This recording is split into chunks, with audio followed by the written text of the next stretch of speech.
Buena- Muy buenas tardes a todos. Es un placer saludarlo. El día de hoy vamos a compartir el tema aprendiendo en las aflicciones. Para eso nos vamos a ir al libro de Efesios en el capítulo 3 del versículo 1 al 7 y dice así: por esta causa yo, Pablo, prisionero de Cristo Jesús por vosotros los gentiles, y es que habéis oído de la administración de la gracia de Dios que me fue dada para con vosotros, que por revelación me fue declarado el misterio, como antes lo he escrito brevemente, leyendo lo cual podéis entender cuál sea mi conocimiento en el misterio de Cristo, misterio que en otras generaciones no se dio a conocer a los hijos de los hombres, como ahora es revelado a sus santos apóstoles y profetas por el Espíritu, que los gentiles son coherederos y miembros del mismo cuerpo y copartícipes de la promesa en Cristo Jesús por medio del Evangelio. Me llama poderosamente la atención el título del tema que nos habla acerca de las aflicciones. Eh, las aflicciones tienen como concepto, eh, podríamos decir, escasez, angustia, consternación, todo eso son sinónimos de la palabra dificultades. Trayendo a colación este tema de las dificultades, traigo a colación el versículo de que se encuentra en la palabra del Señor en Éxodo. Se me vino a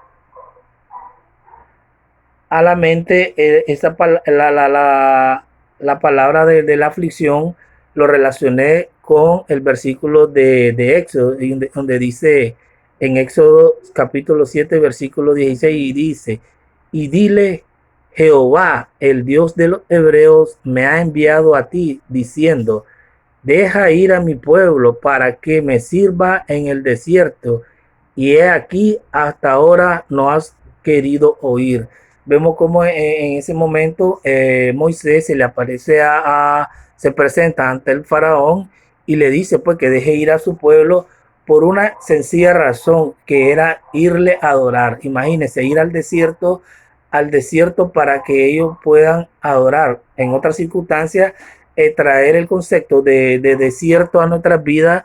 Decir desierto es formarnos un concepto de un lugar inhóspito, de un lugar donde abunda el calor, donde hay un solazo, donde abunda lo que es grandes extensiones de arena. Nos imaginamos oasis, nos imaginamos camellos. Todo eso nos trae un concepto de lo que es un desierto. Entonces, pero me llama la atención lo que dice la palabra del Señor, para que me sirvan, dice. Entonces vemos que la palabra desierto no significa un lugar inhóspito, sino que es un lugar de adoración, es un lugar para hacer fiestas, y es ahí donde el Señor lleva al pueblo de Israel para que le sirva, para que le puedan honrar, para que ellos puedan celebrarle al Señor. Entonces lo relaciono al tema del día de hoy, amado hermano, puesto de que hoy vivimos un mundo en el cual las aflicciones están latentes. Las aflicciones hoy en día, nosotros dice la palabra que somos parte somos de este mundo, pero no somos de este mundo. Entonces, formamos parte de ese mundo, pero también no estamos exentos de vivir las aflicciones, porque dice su palabra en Juan 16:33, si no me equivoco, eh, dice su palabra, de que en el mundo tendremos aflicciones, mas confiad en mí, yo he vencido al mundo, dice su palabra. Entonces, más confiad en mí, yo he vencido al mundo. Entonces, tenemos una promesa por parte del Señor, de que nosotros, a pesar de que estamos en este mundo, nosotros tenemos un Dios que es el que nos provee. Tenemos un Dios el cual está pendiente de nosotros, de nuestras situaciones, está pendiente de nuestra vida, y no es un Dios lejano, no es un Dios que podemos decir, Él está arriba, nosotros estamos aquí abajo. No, es un Dios que Él está al lado de nosotros, está al lado de nosotros a través del Espíritu Santo, que es el que nos ayuda y nos consuela en todo tipo de situación. Entonces vemos, amados hermanos, cómo a veces nosotros eh, nos introducimos, nos introducimos a desiertos, hermanos, que a veces eh, uno, el Señor nos lleva a un desierto, pero es para que nosotros seamos formados. Nos lleva a ese desierto para que nosotros aprendamos a depender de Él, que era lo primeramente que Él desea, que nosotros aprendamos a aprender de Él y que posteriormente aprendamos en medio de esa situación en la cual estamos inmersos, podamos nosotros alabarle, adorarle y glorificarle, porque eso es lo que Él desea, que en medio de probarnos a nosotros de que en medio de esa situación nosotros pues podamos ser honrarlo, honrarlo y declararlo a Él como nuestro único y suficiente Salvador.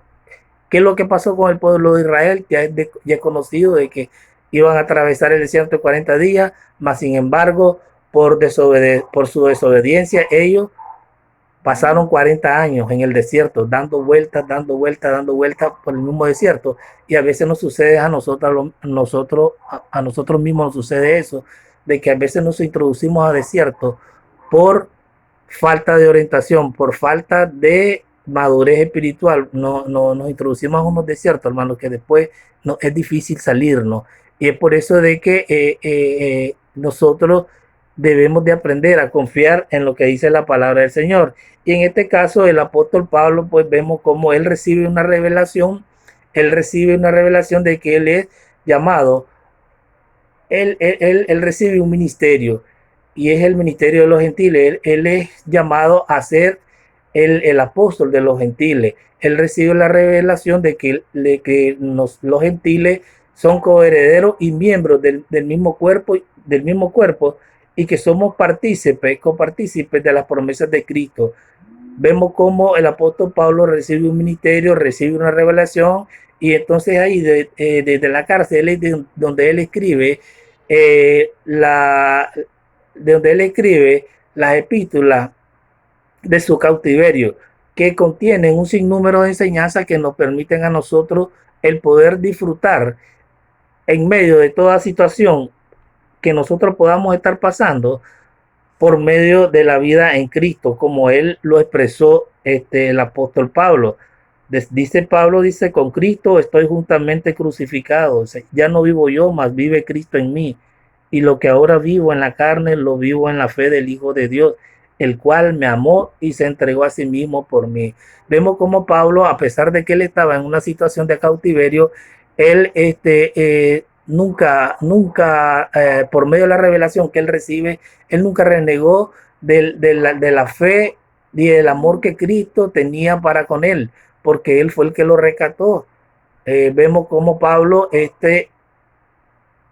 medio de esa revelación, él realiza esa afirmación en la cual dice que él justamente con Cristo muerto está.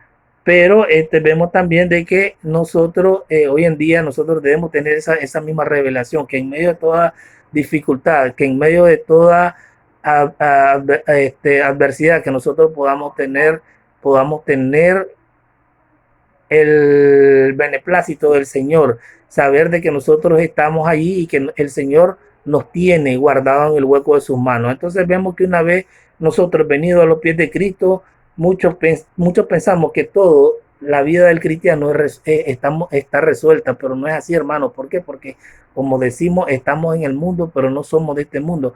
Pero como vivimos en este mundo, estamos sujetos a todo lo que el mundo nos quiera introducir, nos quiera entrometerse en nuestras vidas para que nosotros podamos vivir una vida que no sea acorde a la voluntad del Señor. Es por eso que el Señor nos advirtió, como les decía anteriormente, de que en el mundo tendríamos aflicciones, pero que confiáramos en Él, que en Él que Él había vencido al mundo. Entonces, por eso podemos decir de que nosotros no somos exentos al sufrimiento.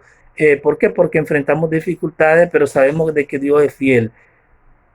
Cabe hacerse una pregunta, entonces, de que cómo estamos nosotros viviendo nuestra vida, cómo estamos enfrentando las situaciones que a diario se nos presentan. Sería bueno preguntarnos. La otra pregunta es de que si nosotros hemos hallado verdaderamente el propósito en el propósito de Dios en el sufrimiento que nosotros podamos estar experimentando. Vemos cómo Pablo nos anima a que nosotros perseveremos ante tal situación, porque él aún está, él estando preso bajo un sistema social, económico, social, él nunca dejó de pensar de que él estaba preso no por el poder que gobernaba, sino que él estaba declarando de que él estaba preso en Cristo. Vemos como en Gálatas 2:20 él dice, en Gálatas 2:20 él nos dice, con Cristo estoy juntamente crucificado y ya no vivo yo, más vive Cristo en mí, y lo que ahora vivo en la carne lo vivo en la fe del Hijo de Dios, el cual me amó y me entregó a sí mismo por mí. No sé cuál será la situación por la cual estarás pasando, hermano, amado hermano, pero yo quiero decirte en este día de que en medio de toda situación, de toda aflicción que nosotros podamos estar pasando, necesitamos confiar más en Dios, necesitamos confiar más en Cristo, necesitamos traer a Cristo todas nuestras cargas para que Él nos las haga ligera, confiar en Él de que Él está a cargo de toda situación, y es por eso que a veces muchos se desvían, muchas personas se enfrían, muchas personas caen en el error de apartarse de los caminos del Señor porque creen de que al venir a los pies de Cristo su vida se va a resolver inmediatamente, mas no es así. ¿Por qué? Porque el Señor pesa tu corazón, el Señor pesa tu corazón, el Señor pesa tu pensamiento, y el Señor, conforme a tu corazón, Él va arreglando tu vida. Es por eso, amado hermano, que en estos días yo te pido que nosotros podamos gozarnos en el propósito del Señor, gocémonos en la